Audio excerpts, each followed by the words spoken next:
Crear una reserva en un sistema como un Excel o un software parece demasiado fácil.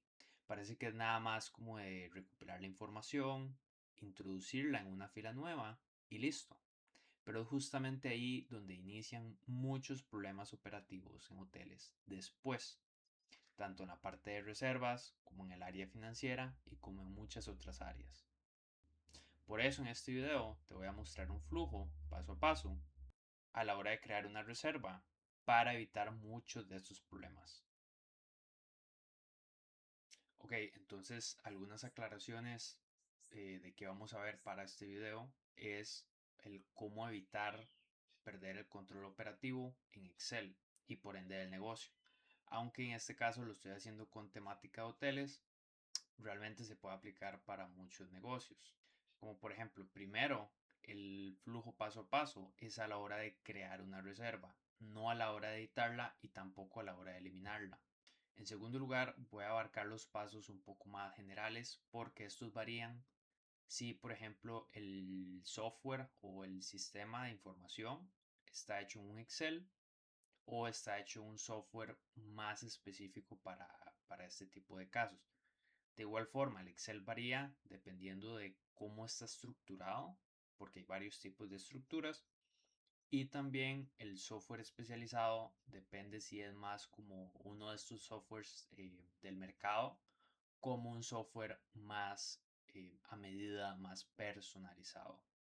De la misma forma, varían los canales donde entra la información. No es lo mismo hacerlo desde la recepción a que la información entre desde WhatsApp. Otra cosa es que la reserva entre desde la web del hotel o desde alguna otra como booking.com, como Airbnb, como Expedia, entre muchas otras.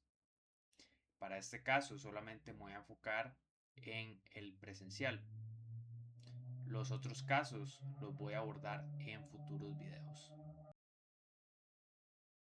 Entonces, importante entender cuándo es que inicia este proceso. El crear una reserva es cuando el huésped ya está preguntando por información o más que todo ya está pidiendo reservar. Es súper importante validar que realmente haya disponibilidad en la habitación. O sea, que realmente esté desocupada, que no haya otro huésped en el rango de fechas que el huésped esté pidiendo.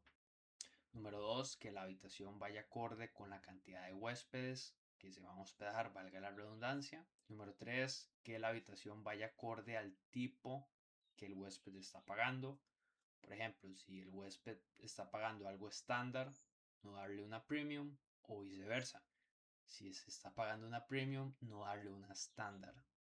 Y que la habitación no esté fuera de servicio, como que por ejemplo esté en mantenimiento o reparación, porque digamos que el aire acondicionado se dañó y el equipo técnico lo está reparando, o que por ejemplo que se esté en remodelación, tal vez no que se dañó algo, sino que se está remodelando, se está haciendo una mejora. Ese tipo de casos. Yo sé que no, tal vez estos no son los más comunes, pero hay que tomarlos en cuenta.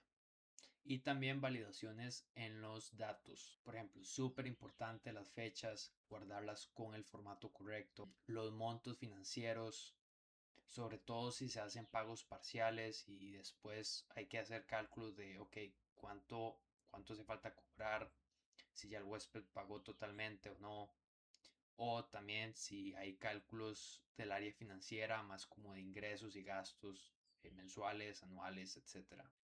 Es muy común que estas no se tomen tanto en cuenta, sobre todo las fechas o montos de dinero, y luego en otros momentos el software no calcule bien los cálculos, digamos, los montos, y se caigan errores o que no muestre la información adecuada porque no detectó bien, por ejemplo, ciertos datos, ciertas reservas, ciertos ingresos, porque no tienen el formato que él entiende, por así decirlo.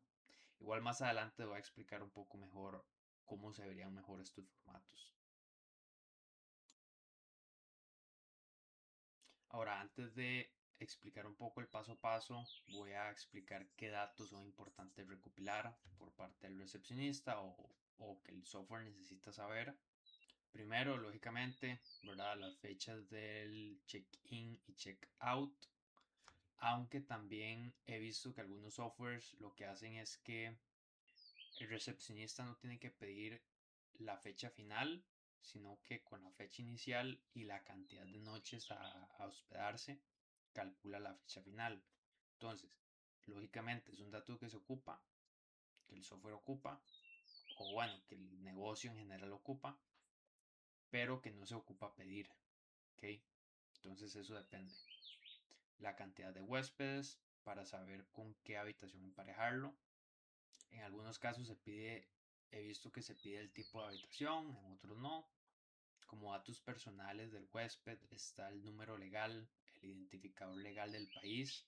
He visto que unos piden una foto del documento, otros que solamente con el número, como aquí en Costa Rica el número de cédula, puede ser el pasaporte, aunque entiendo que depende de las políticas de cada hotel, el nombre completo, el correo electrónico, súper importante. Y bueno, más que todo para comunicación interna y para futuras ventas, ¿verdad? El número de teléfono y lógicamente ya la información de pago. Información de pago, ¿verdad? Ya sea si paga en efectivo, paga con tarjeta de banco, paga con transferencia bancaria o inclusive por PayPal o algún tipo de método de estos. Y lógicamente los datos de la tarjeta, el monto a pagar y si es de tipo parcial o tipo completo. O sea, pago completo todo de una vez por adelantado. O igual yo he visto que hay hoteles también que tienen la política de que paga después. Y para algunos casos, la cantidad de los huéspedes no solamente es un número entero, o sea, no solamente es como, ok, son dos huéspedes y ya, sino que también incluso preguntan por cuántos adultos, cuántos niños, cuántos bebés o incluso cuántas mascotas.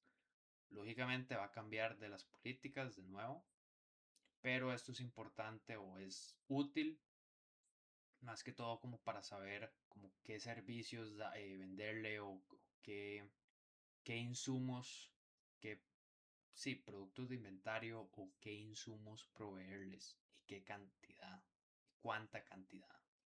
Porque no es lo mismo, por ejemplo, que haya una piscina que sea como un amenity, que haya una piscina para adultos y otra para niños y que el propio hotel dé como infladores, juguetes inflables para los niños. No es lo mismo que haya un niño a que hayan tres. Entonces, por ahí va el asunto. Y que obviamente eso también impacta a inventarios. Y también en este caso yo estoy tomando más en cuenta como que el huésped vaya a reservar solamente una habitación. Pero también he visto que se pueden reservar por planes o por paquetes. Entonces, en ese caso, habría que preguntar por el paquete y luego por una habitación que vaya acorde a ese paquete. Y también que, lógicamente, que ese paquete esté vigente, no solamente la disponibilidad de la habitación. Y ya una vez entendido esta información al recopilar, el flujo básicamente vendría siendo este. El primer paso es el de buscar la disponibilidad de la habitación por tipo o por fechas y por cantidad de huéspedes. El segundo es seleccionar la habitación. El tercer paso es agregar servicio, algún servicio adicional, si es que el huésped quiere, si no, no. Luego registrar la información del huésped, como ya mencioné, el número legal, el nombre, el correo, etc. Luego pedir la información de pago y ahí estaría contemplado si es un pago parcial o si es completo y el monto específico que está pagando y por ende se calcularía desde el software cuánto hace falta pagar y por ende cuánto es que hay que cobrar después. Y por último ya confirmar la reserva. Y ojo, muy importante, ¿qué debería pasar después justo cuando se crea la reserva, cuando se le da clic en el botón guardar final. Ojo, bueno, si es en Excel, dependiendo de la estructura, entonces cuando se agregan todos los datos en esa fila nueva de la tabla. Lo que debería pasar es que las tablas a las cuales están relacionadas las reservas se actualicen, por ejemplo, y que lógicamente se muestre la información correcta. No solamente se crea esa nueva fila o ese nuevo dato en esa tabla, sino que también es un nuevo ingreso. Entonces debería agregarse ese nuevo ingreso en la tabla de ingresos o en la tabla de transacciones financieras o como se llame. Entonces se debería crear una nueva factura. No solamente generar el documento PDF, sino también en esa tabla de información guardar esa nueva factura. Ojalá con el link hacia la factura PDF guardada, que hay una reducción de inventarios. ¿Por qué? Porque se utiliza los artículos de limpieza, de higiene, como el jabón de baño, como el shampoo, etc. Y a la vez incluso si hay una tabla o algo para gestionar la limpieza, el housekeeping como tal, o sea, más que todo con los empleados, entonces debería aparecer como que esa habitación registrada de la reserva registrada se tiene que limpiar tal fecha. O por ejemplo, que en el propio módulo de reservas, que por ejemplo estén las tablas o las reservas en un formato tabla o lista y que también haya un formato calendario, como ya he mostrado en videos anteriores. Entonces, al crear esa reserva, se debería actualizar ambas vistas. De igual forma, la tabla de habitaciones o más bien el módulo de habitaciones debería actualizarse como que obviamente ya en ese rango de fechas ya no está disponible. Y también los reportes a la hora de que un usuario cree un reporte, como de ver la disponibilidad de habitaciones por tiempo o igual reportes financieros, entre muchos otros, debería contemplar esa nueva reserva. Que lógicamente se puede hacer manual, pero es demasiado tedioso, son demasiados pasos y por eso este paso o este flujo ideal o no ideal, sino como mejor lo automatizaría. Incluso algo que se me olvidaba está, por ejemplo, enviar los correos de confirmación al huésped. ¿Qué errores pueden aparecer si no se contemplan bien estos pasos, si no están las validaciones necesarias, correctas para guardar esta información? Bueno, lógicamente un hotel habría en sobreventa. ¿Por qué? Porque se introduciría las fechas mal, con formato incorrecto, puede ser espacios en blanco y ya un poco más en general se tendrían que trabajar horas extra o tiempo extra para solucionar o darle formato a información o para investigar previo a un historial con base en la información que ya hay en el software, si se guardó mal, dónde fue que se guardó mal, o pulir la información. También lógicamente, además de tener que trabajar más, estaría el trabajar de forma estresada, ¿verdad? Usualmente esos casos no son muy agradables y puede pasar que como ciertas situaciones se agrega información en otra fuente, no en esta central, y serían como dos fuentes no centrales, pero como dos fuentes donde hay información real separada. Y si se olvida ingresar esta información, claro, habrían conflictos después. Y algunas validaciones para evitar este tipo de errores para este flujo sería como, bueno, hay demasiados escenarios. Voy a explicar unos cuantos y lo puedo explicar mejor en otros videos. Pero básicamente serían esos datos importantes a guardar. Por ejemplo, el número de cédula. Se puede guardar como todos los datos, como estoy mostrando en pantalla, sin guiones, a cómo se puede guardar con guiones. En el primer formato sin guiones se puede guardar como tipo texto o como tipo número. Aquí lo más importante es la coherencia y la consistencia del formato, aunque se recomienda que sea tipo texto para que sea más simple de hacer los cálculos o transformaciones. El número de teléfono de igual forma puede ser los datos sin el código y sin guiones y sin espacios.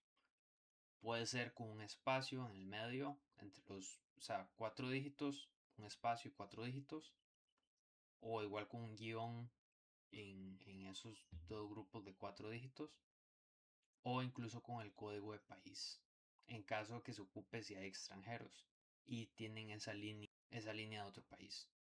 Que igual eso es más como para hoteles que tienen varias sedes, como tal vez no Hilton, porque Hilton es muy grande, eh, pero como sedes que tienen, más bien hoteles que tienen varias sedes en 2 países o más.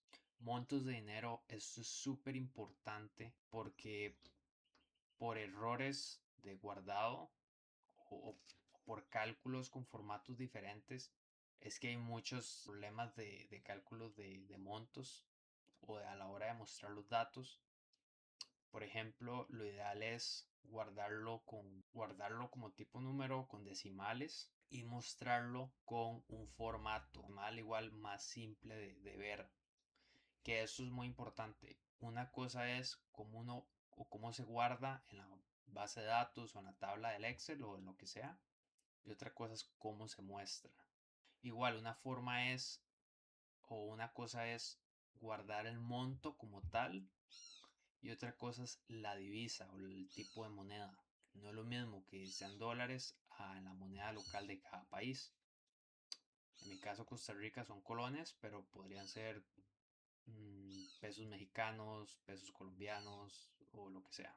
De igual forma las fechas, como ya mostré en otros videos, que depende mucho del formato, incluso el correo electrónico, que por ejemplo que no sea muy corto, menos de 3 caracteres, que tenga la arroba, el símbolo este de la arroba y el dominio. Y ya como conclusión para terminar, es que no importa si se hace desde Excel, si se hace desde un PMS o software del mercado, o esa medida, o es hecho, o sea, no importa, o si es a lápiz de papel, no importa si no se toma en cuenta el paso, digamos, ideal o un paso mejor adaptado a cada caso. ¿Por qué? Porque van a llegar problemas, se va a perder el control operativo del Excel o del software y por ende del negocio. Y al final eso es lo que nadie quiere. Si quiere que yo en próximos videos hable de un tema en específico, déjenmelo abajo en los comentarios. Y si le gustó el video, dele like y suscríbase para que no se pierda los futuros videos. Pura vida.